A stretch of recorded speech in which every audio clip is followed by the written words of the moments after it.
Hi. So we have multiple introductions here. So I'm Fran, and I'm introducing Nanette Sequeira, who is the water lady. She's the education person for the City of Salem about water quality. Her background's rather interesting. She taught reading to elementary school people, so she should be able to help us, right? So she has a bachelor's degree in elementary education and a master's degree in literal instruction from Walla Walla University. She's also spent 2 years in China teaching conversational English. Again, all these things help us.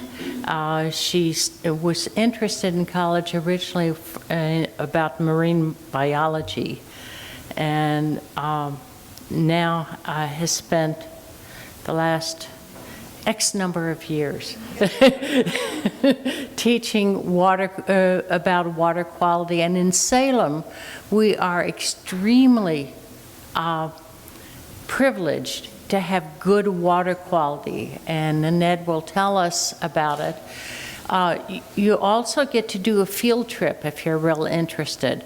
ICL is doing a field trip on April 12th. I'm sorry, April 2nd. You have to sign up by March 30th. You can connect with Michelle. And you can go in the van. There are only 1 or 2 places left, so if you want to go to see the actual facility, then you need to sign up. It's $15 if you use the van. If you want to do private driving, then obviously you're on your own. But if you use the van, the $15 fee and a $12 box lunch if you want to eat as well. So that's the trip, but today we get to hear from Nanette, and thank you for listening. Nanette.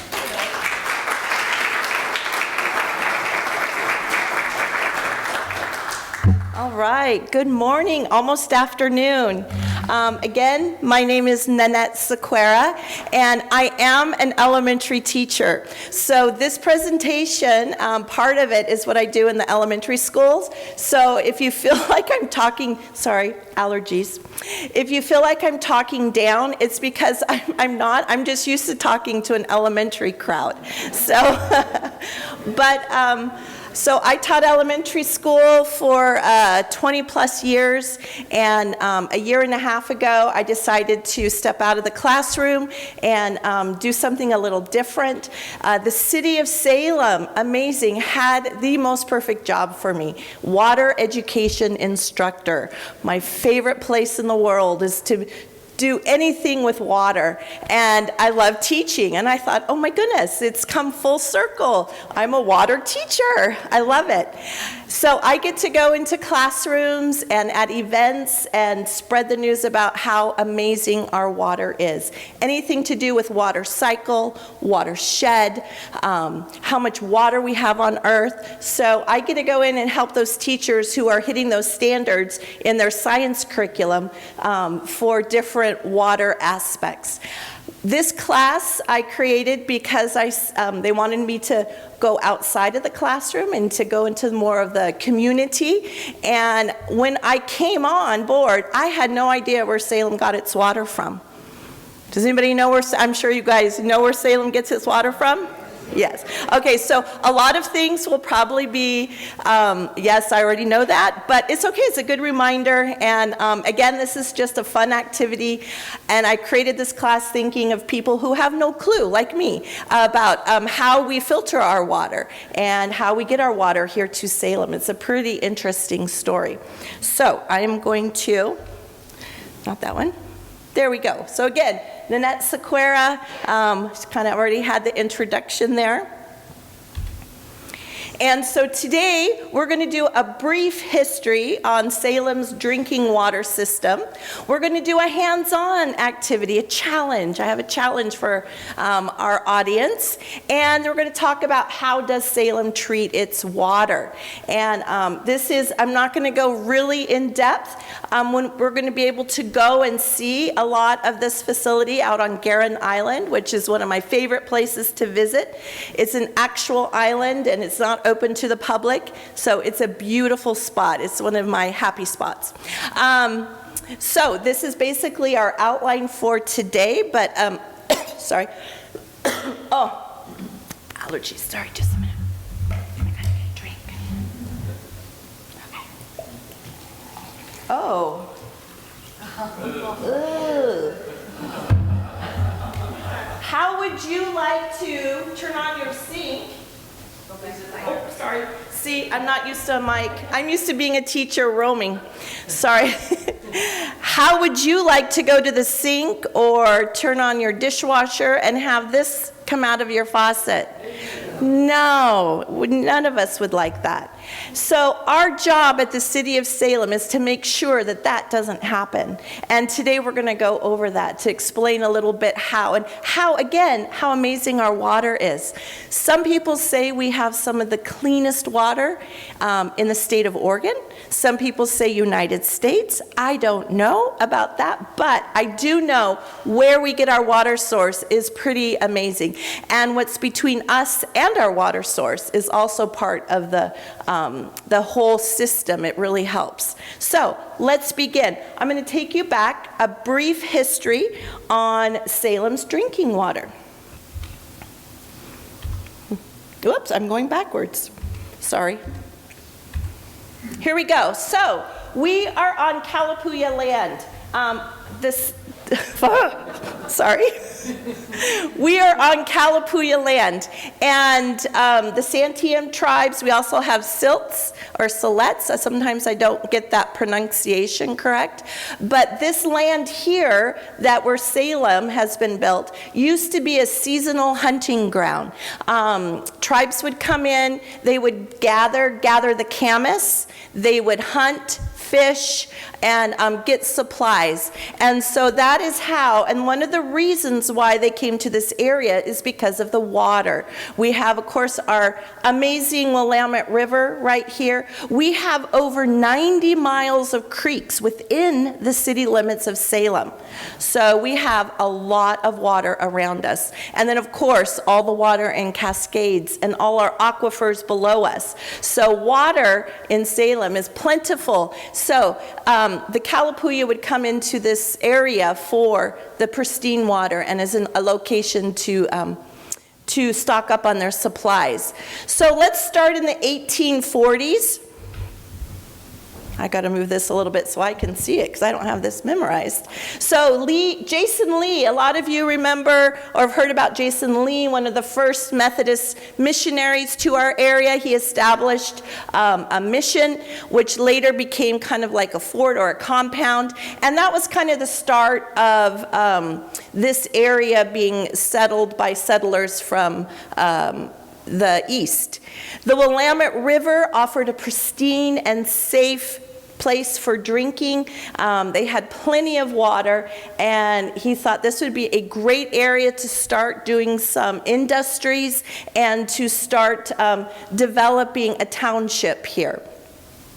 Mill Creek. Those of you that are familiar with Mill Creek, one of our biggest creeks that come through Salem, and it had a lot of potential. He thought, well, I could use the creek to help power some of our industries. So in the 1850s and 1860s, they discovered that Mill Creek was not adequate because it's more of a seasonal creek. So in the summertime, the flow was not enough to power their flour mill and their sawmill. And so they started looking around, well, how can we get more water here? So they started thinking about digging some ditches. And we have the Mill Race ditch, which actually comes right through Willamette University. You see the Mill Race. It connects part of the Mill Creek North Santiam, Mill Creek, and Pringle Creek. And so then eventually it comes back together and they flow into the Willamette. So in the 1850s, the first water diversion attempts happened, again, from the North Santiam River, because they know that out here by Staten is the North Santiam River, and they're like, okay, how can we get that water here in Salem?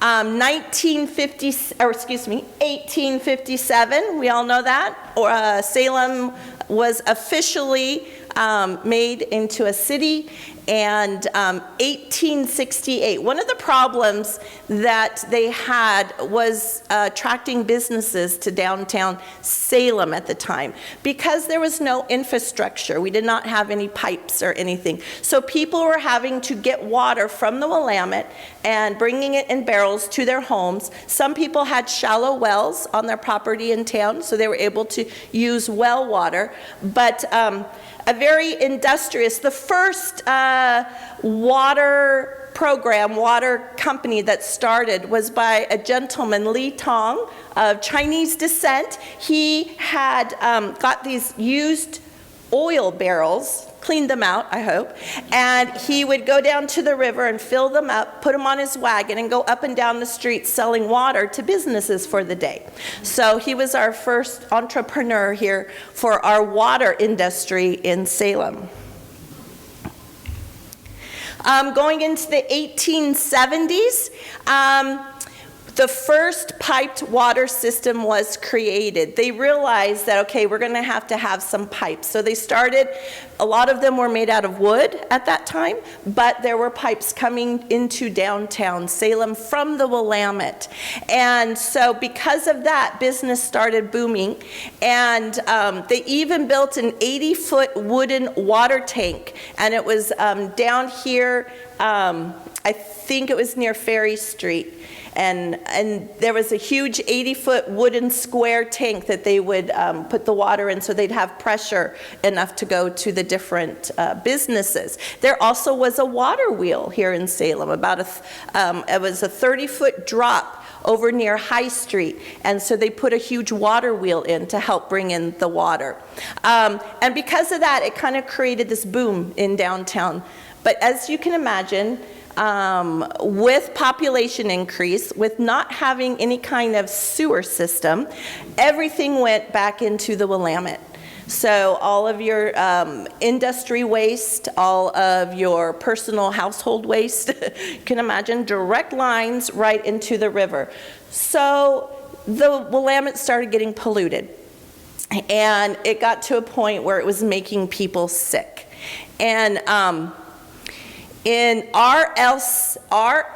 Wallace, he was one of our mayors here in Salem in the 1890s. He built a 2 million gallon reservoir on Fairmont Hill. I don't know if you're familiar, it's in Fairmont Park, I believe, and it has a big concrete top on it. Some people think it's a parking lot or something, but underneath it, we actually use it to this day. We actually have water in there that is pumped to houses. And it's pretty interesting. I haven't had the opportunity to look in it, but evidently there's some really cool Art Deco, and some of the columns in there are pretty decorative, they said. So that was interesting. But during World War II, I believe they parked cars on top of it to disguise in case we had a flyover. So cars were parked at one point on top so people wouldn't know that that was a reservoir there. Minto Brown. So they started getting water near Minto Brown. They started a filtration system using sand and rocks as filtration. And what's amazing, it's natural, and that's actually what we use today. We still use sand and rocks, but I'm not going to tell you what else because that's part of the challenge here coming up. So 1900s, 1920s, the Salem Water and Light Company was organized, all in one. So here is the first company. You can see some pictures there. But I came across this tidbit I thought was interesting. I believe it was 1924 to 1928. There was a company in New York that bought our Salem Water and Light Company. So for a period of 4 years, New York was running our water system. I thought, oh my goodness, who would have thought, right? Well, it came back into Salem, into local ownership soon after that. But there was a problem, because anytime they turned on or they got water out of those pipes, it just smelled bad. The joke was, if you're coming to Salem, bring your own water, because the water here stinks, because they were drawing out from the Willamette. And sand and rocks are not going to help with the smell and the taste of water. It can get a lot of the turbidity out of the water, a lot of the cloudiness, but not a lot of the smell and taste. So in 1909, Mayor C.F. Rogers, he said, you know what? We have these amazing mountains. Look at all the snow on these mountains. We got to get that. We got to get that snow melt here in Salem. How are we going to do that? Mill Creek goes near past State and up by Silver Falls. But again, it's not going to be able to sustain 200,000 people. So that wasn't going to be used. Pringle Creek is another tributary coming from Springs, but again, it was too difficult to get our water from there. North Santiam River, he's like, we need to get water from the North Santiam River. This is way back in 1909. And unfortunately, it wouldn't be until 27 years later we finally started getting our water from the North Santiam. So it took a long time, which is usually pretty common with how things work in the city. No, I'm kidding. I shouldn't say that. I'm going to get myself in trouble. No, but 1930s, 1940s, the city purchased a water system, a private water system, and they purchased Staten Island. Staten Island is an island, it's about 1.5 miles in a little east of Staten on the North Santiam River, and they purchased that island and they renamed it Guerin Island. Guerin was he was the manager of the City of Salem Water Department at the time, and he worked under J.L. Franzen. And so the two of them, Franzen and Guerin, you're going to hear those names a lot because they're the ones that developed and that they kept with the dream and the mission that we are going to get water from the North Santiam River. Let's see here. I'm just going to kind of, for time's sake, skip over. There is a book that actually Frank Malden, who was also another deputy director of, he was the Salem Public Works Director, and he wrote a book. And so this book goes into great detail. It's called Sweet Mountain Water. And if you really want to dive deep, if you like numbers and dates, and there is story in here too, but you have to find that. But he kept track of everything. So if you want a good read about more about our Salem water system, and I think I have a slide up here in a minute. So he decided, let's see, where was I at? We're going to go the 1950s to the 1980s, couple decades here. There was a 100 million gallon reservoir constructed in Turner. Has anyone heard of the Franzen Reservoir? Not very many people even know it's there. It's kind of up on a hill. The rumor has it that Franzen and Guerin were sitting in a cafe. On the back of an envelope, they drew the design for Franzen Reservoir. It's kind of like a kidney bean shaped design, and it actually hugs the mountain. So it's pretty ingenious. They were both engineers. And then later, of course, they built this huge holding pond. So after water is taken out of the river, it's piped to Franzen Reservoir, and that is 100 million gallons there that we store before we send it here into Salem. One thing that's amazing to think about is that we don't pump it to Salem because it's all gravity fed. So it seems weird to me that Staten is higher than Salem, but it's true. So Staten, Turner, and then to Salem is over, I believe, 13 to 15 miles of pipes, and it's all gravity fed. So we can save a lot of money. We don't have to pump it in, but we can pipe it in. It does go into West Salem. We do have to pump it under the river and into West Salem, and there's a couple places that we do have to use pumps, but mostly our water is gravity fed. Let's see here. Let's go into the 1990s. You can see that there were different, Detroit Dam in the 1950s, 57. They came up with a filtration system. They decided to use slow sand filtration on Guerin Island because we have so much property. A lot of water companies don't use slow sand filtration anymore because it takes up so much land. But because we had the space, that is what we started off with, and that's what we use today. And we'll talk more about that, get a little more into that. In 1996, how many of you know where Woodmansee Park is? Did you know that there's a huge aquifer under Woodmansee Park where we store our water? It's a natural storage. It's a basalt contained cavity that we're able to, after we filter it on Staten Island, on Guerin Island, we actually pump in that filtered water into Woodmansee aquifer, and we keep it there for at times we need to draw from it for a high use, like in the summertime.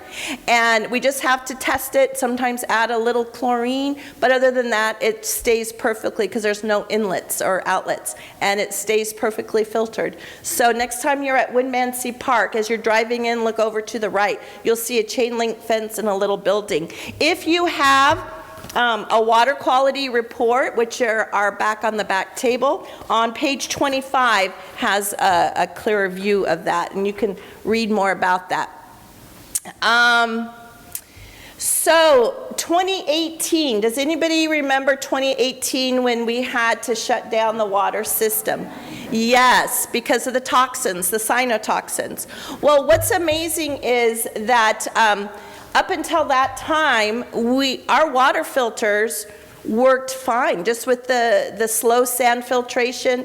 We have to add a little chlorine by law, a little fluoride by law, and then sometimes we'd add a little soda ash for the pipes, which is basically baking soda, to coat the pipes so you don't get the leakage of the copper and the lead. And that was it. Our water was pretty pure because coming out of the river, it's pretty clean. So we didn't have to have a serious water filtration system. Well, that changed in 2018 when we had the big algae bloom, cytotoxins, and we had to realize we need to have a backup. So they started developing in it came online in 2022, an ozone facility. So our water is also filtered using ozone. And what's amazing is ozone is natural. It's just oxygen in a different form, and we'll talk about that. So history. Now we're coming to present, so keep going. The timeline, I know I'm going fast, but again, you can look in the book. Here is Woodmansee Park. Over here, the picture on the right, there's our aquifer. It's about 365 feet down, and you can see we pump water in and we draw water out.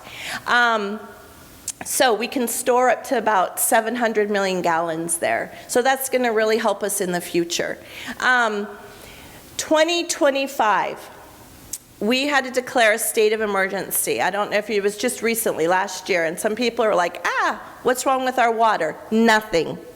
The reason why we had to do a state of emergency is because this year, 2026, in November, we're having to do a drawdown. And in order for us to be able to keep up with the filtration, we had to declare a state of emergency back in 2025 so we can release the funds to prepare for the drawdown. So, the drawdown, are you all familiar? You've heard about those terms? So, it's coming. What is happening is Detroit Lake is going to be drawn down to 30 feet below it has ever been since it's been built. And what's going to be behind the dam? Silt, mud, and it's going to make the North Santiam look like chocolate pudding. And again, our slow sand filters cannot keep up with that. It will clog it. We can't filter out high turbidity because we've never had to. So we are being proactive. We are drilling 4 wells on Guerin Island, trying to go down and get some of the groundwater or the water that is under the surface there so that we can draw from there. We have partnered or talked to Kaiser. Kaiser gets their water from wells. They have about 4 really deep wells. They get it from the Columbia Basalt Aquifer, which runs under Oregon and Washington, a big lake under there. And we are helping, we're building a pump house, or we've updated a pump house on one of the wells in Kaiser, and so we get to use some of that water. We're going to use some of their water. We're also going to draw from Woodmansey. So we're hoping between the wells on Guerin Island, the wells in Kaiser that we'll use, and Woodmansey, that we're going to be able to keep up with the demand. It is going to be November, and that's a low demand. We need about 25 million gallons a day is what Salem normally uses. So we're still in the process. We're hoping by, I think, Shenandoah in the back works in water quality, and so I've asked her to come, but I think, is it June or August we're hoping to be ready? Do you know the timeline on that? I believe it's August. August. We've already done testing this year. Okay. Okay, so they've already done the testing, and August hopefully will be ready this summer for our November drawdown. Now, why are they drawing down the water? They're drawing it down for an Endangered Species Act for the little salmon. So some of the, I believe it's Chinook salmon. Is it the Chinook or the coho? It's not coho. It's Chinook salmon coming through.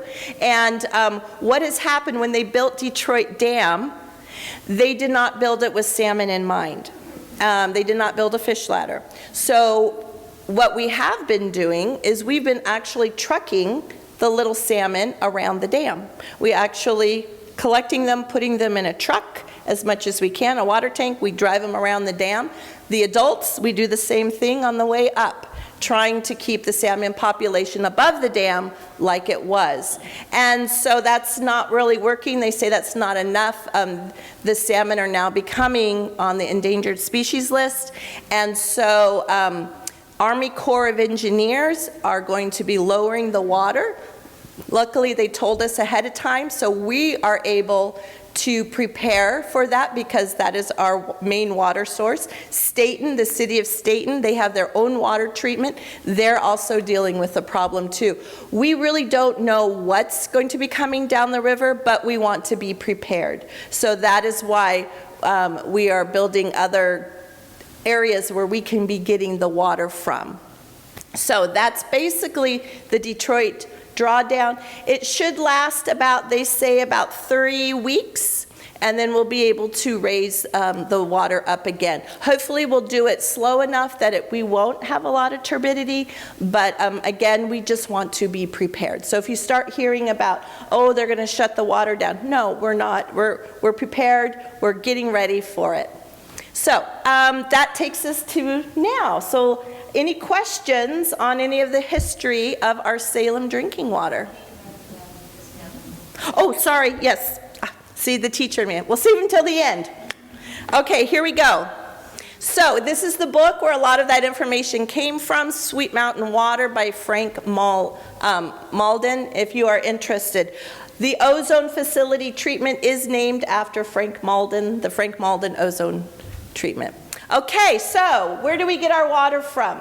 Mount Jefferson. If you've seen that beautiful, gorgeous mountain here on sunny days, Mount Jefferson, we are in the Mount Jefferson Three-Finger Jack watershed.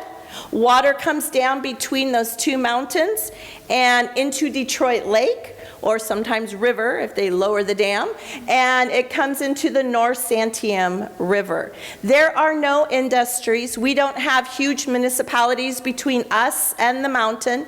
So basically, we are getting pristine snow melt coming off of land that is a wilderness area, and with hardly any recreation coming right down into the river. So we are very fortunate. That's why our water is so clean and pure, because it's coming right from the mountain. Here is our watershed. You can see over here Mount Jefferson, Three Finger Jack, Detroit Lake, Guerin Island, and then we're shipping it into, or we're piping it into Salem and different parts of Salem. Turner does take some of our water. Actually, Turner, we supply them with water. Staten has their own. Okay, so how do we clean the water? So we're going to do a water challenge.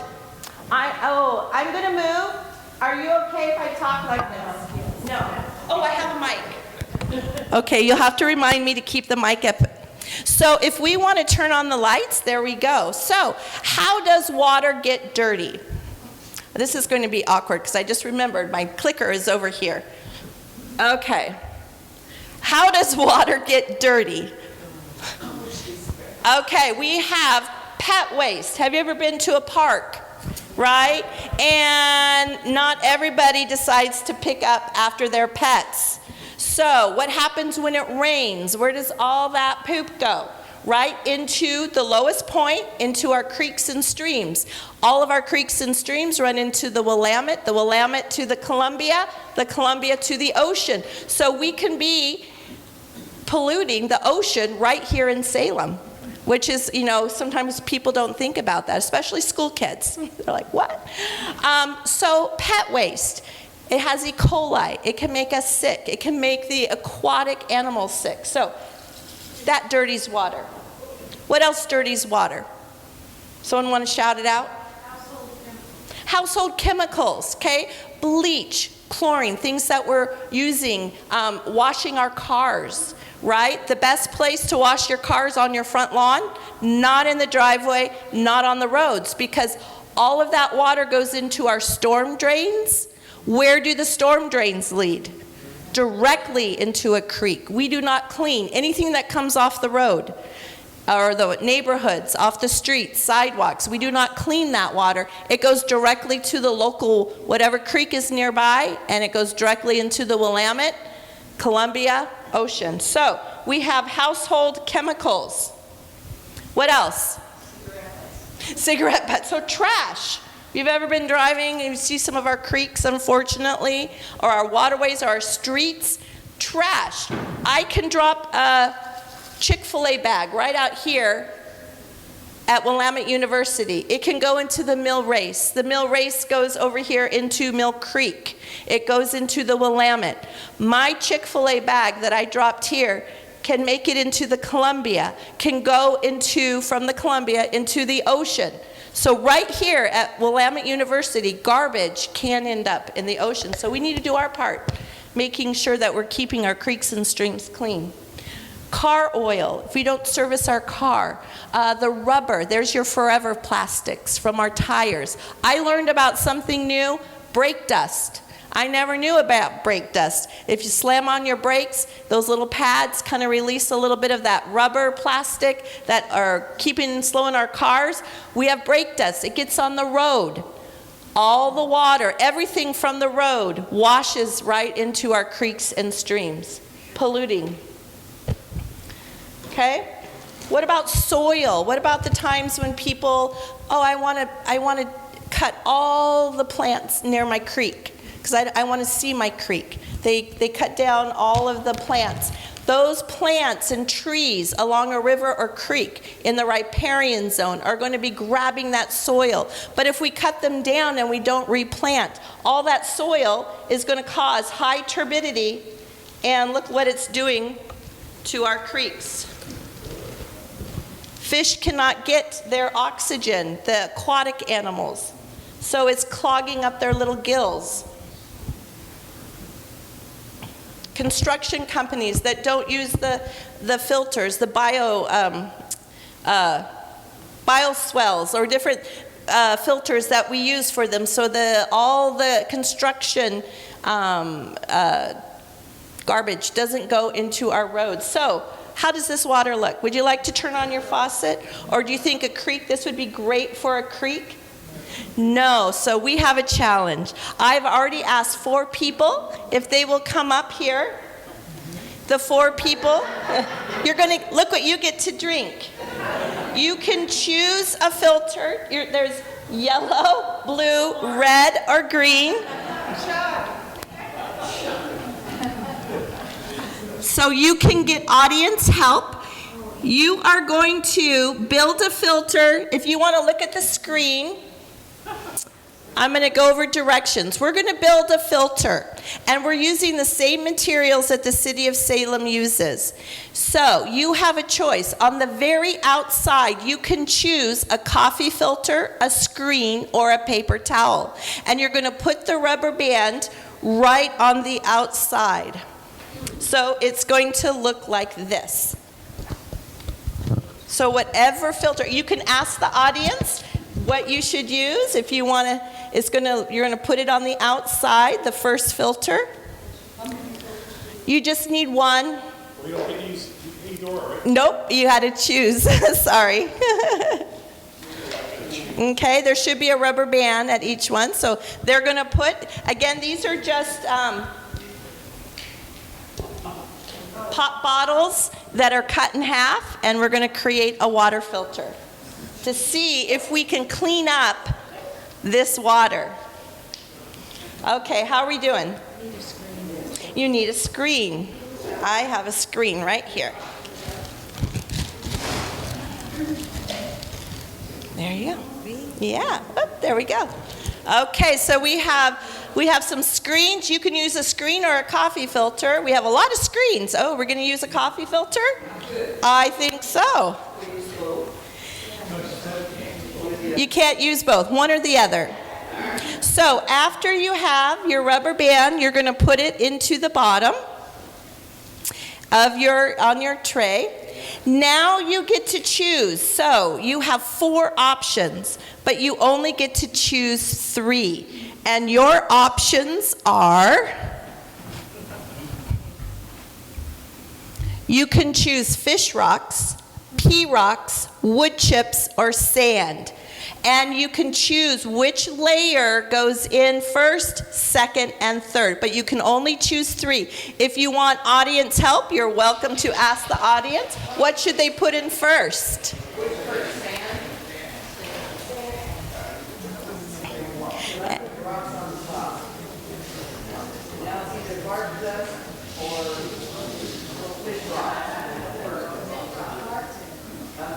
Well, it sounds like bark dust or fish rocks over there.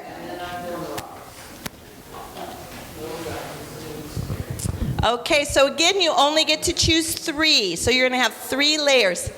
Oh, so pour the whole thing in, pour the whole cup in of each one. So choose 3. Yeah, 3rd and 4th, sorry. Teachers make the worst students, right? They don't listen. Okay, so are your filters built? Excellent. I'm going to come by, and can I have you hold this for me? I'm just going to put a scoop of water into each filter. Okay.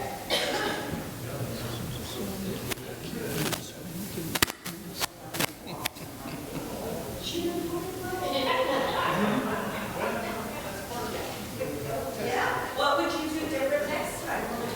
Okay.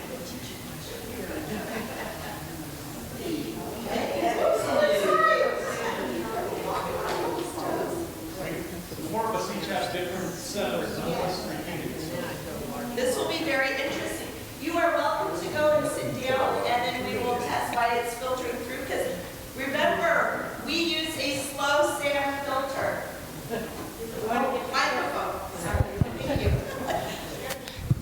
Okay, are you ready to see how the City of Salem filters their water? This is their filter. I don't know if you can see it. At the top, or the last thing, at the top is sand. Then you have small rocks, medium rocks, large rocks at the bottom. There is a pipe that runs through that gathers the water, and then from there they take it into, that used to be right to our homes, but we run it through an ozone treatment. So the order does matter. Let's see here, I'm just gonna, for time's sake, here are our sand filters. So at the bottom, we have 7 of these. That equals about 15 football fields. At the bottom, you have about 4 feet of sand. Then you have the smaller rocks, bigger rocks, and the large rocks at the very bottom. We get it directly from the river. It flows into these. We run it through the sand filtration twice. The first time, kind of a roughing to get most of the stuff out. Then we run it through our ozone facility. Then we put it back in another slow sand filter. And then we add our little fluoride, little chlorine by law, and the soda ash, and we ship it to your homes. And that's it. It's pretty natural. Okay, so what is happening in the slow sand filtration process? Over here you see kind of a cross-section of what that sand looks like. At the very top, now I know I'm going to say it wrong, I don't speak German, but the Schmuzdecke, so is a German word which means dirty blanket. And this is the Schmuzdecke, or Schmuzdecke. I know I've heard it that way too. This is a layer of microbes that grow on top of the sand. In your water quality books, you see a good example, I think, on page 15, if you have your books. But this layer of microbes that naturally grow on top of the sand, that's where most of the magic happens. So in that layer, we have amoeba, vorticella, spirotrachea. And these friends, or microbes, are eating the bad guys, which could be a flock and algae. And that's where most of your flock and algae are filtered out, up there. You go down about 200 millimeters, which is about, almost 8 inches. E. coli is now out of the water system. It is absorbed through the sand. You go down about 13 inches, or about 350 millimeters. Your viruses, giardia, bacteria are now out of the that as it's flowing through the sand is absorbing and getting rid of this in a natural way. At the very bottom, you have 4 inches of small rock, 4 inches medium, and 10 inches of large rocks. Oh dear. Okay, so this is how we get rid of, we filter most of our water. After it goes through the slow sand filtration, it goes to the ozone. And this came online in 2022. Ozone is basically oxygen. I'm going to go really fast because I ran out of time. You can research what ozone does, but basically it's the strongest cleaner in the world. It's stronger than bleach, stronger than chlorine. It takes an oxygen molecule, O2. We zap it with electricity. It breaks up O2. The O1, they don't like to be by themselves, so they will go and attach to an O2. Step 3.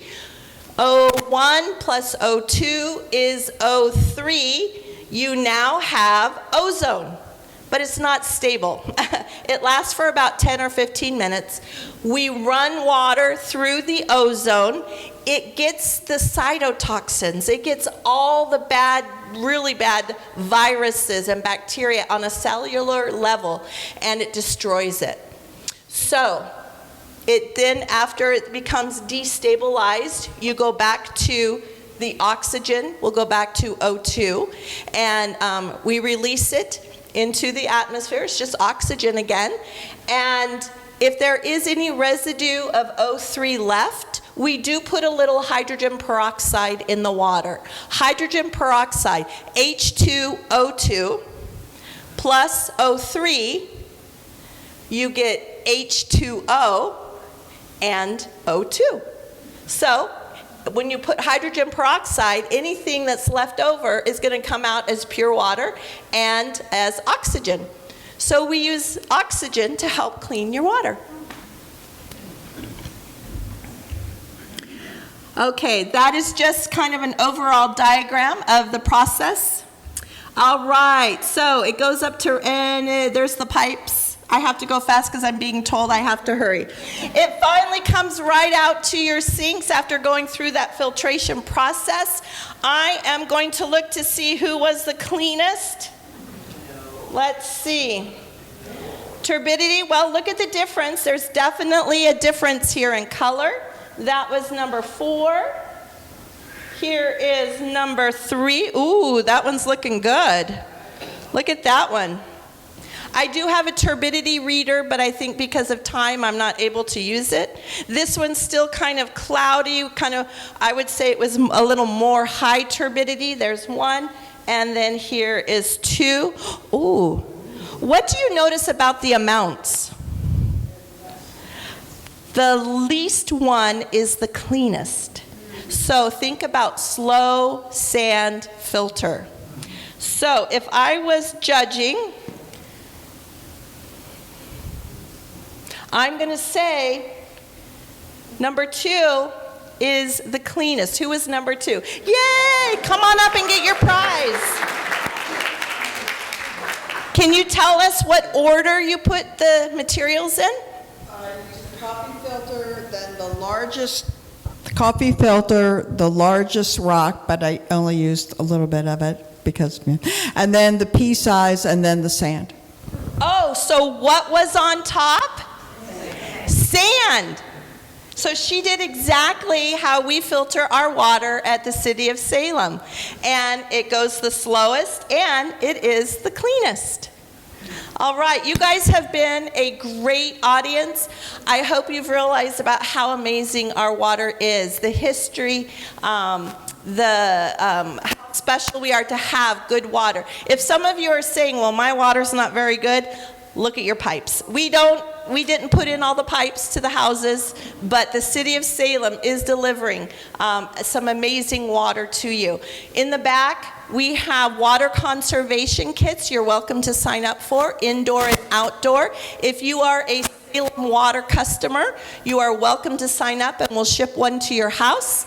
We also have some more water quality books and some magnets back there that you are welcome to. So, questions. I believe this is the question time.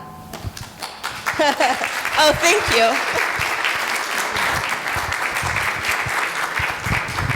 Hi, my name's Mark. Some cities that use this technology we're using also do a step before that called flocculation to address the turbidity. Has Salem considered, it seems like flocculation might be an easy fix for this short-term problem that we're coming up with. Right. The first, you could see the first filter, sand filter, the Schmusdecki, does get the flock out of our water.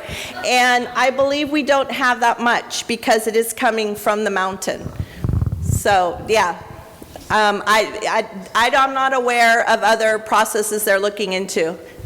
Yeah, good morning. This Good is morning. Eric. Thanks Hi. very much for a very informative talk. The thing I wanted to ask you about, I've read a number of articles over the years about people disposing of pharmaceuticals, like in their toilet water and Right. different things, and that many filtration systems are really not equipped to deal with that. Right. Is that a problem you also have with the Salem water? No, because we don't have any cities or wastewater disposal between us and the mountain. So rarely do we get pharmaceuticals. Now, there are in the Willamette River. Wilsonville does draw from the Willamette River, and they have to deal with that. It's just some more filtration, cleaning. I don't know the whole process that they do, but yeah, it is a problem where the municipalities that recycle their water. San Diego recycles sewer water right into their drinking water. So don't drink the water if you're going there. No, I'm kidding. I'm kidding, San Diego, we love you. Yes. Yeah, I'm Helmut. Question, what happens to the sand as it collects all this stuff? Yes. What happens then? Well- Where does all that stuff go that's been collected on the sand? Yeah, we have to buy FDA-regulated sand. Believe it or not, there is FDA-regulated sand. It's quite spendy, millions. We have to replace those sand filters. It's about every, I believe, 3 to 5 years, and it costs a lot of money. Every 2 months, there is something called, there is a machine. We empty the water out. There's a machine that will go and take off about 1/4 inch of sand. You've heard of Zambonis that do the ice? Jokingly, we call it the sand bony out at Guerin Island, and you'll see it when you come out. And about every 2 months, we take that layer off until we get down. I believe we can go as low as 18 inches, and then we have to replace the whole filtration. And there is a company that we have to ship it to, and they clean it. They'll clean the sand again, and then we'll use it. So yeah, it is a special sand. It's not beach sand. Hi. The Detroit Drawdown, is that going to be every year? Is that once in a decade? Good question. What is the story on the drawdown? Yes, we have to do it for 3 years in a row. So for the next 3 Novembers, we will be doing a drawdown for about 3 to 4 weeks. And then after that, they're going to reassess and count the salmon and see if it was successful. So we'll see after 3 years if we need to keep doing it, or some other engineer, somebody figures out how to get those salmon down.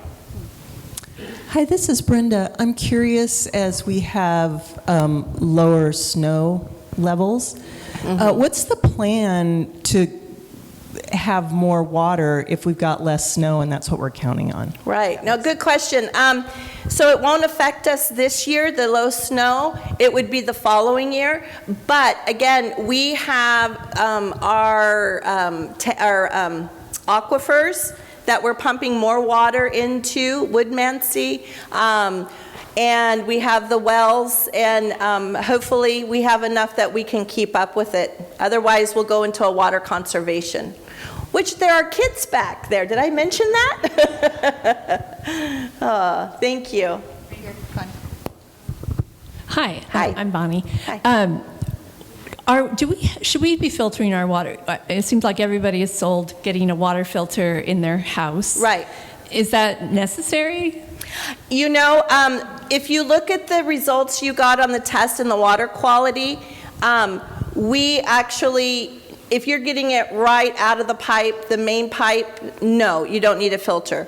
Where you need to filter is where your pipes, we can bring a main pipe into a neighborhood, but it's the contractors who connect the main pipe to the houses, and how old your pipes are in your house.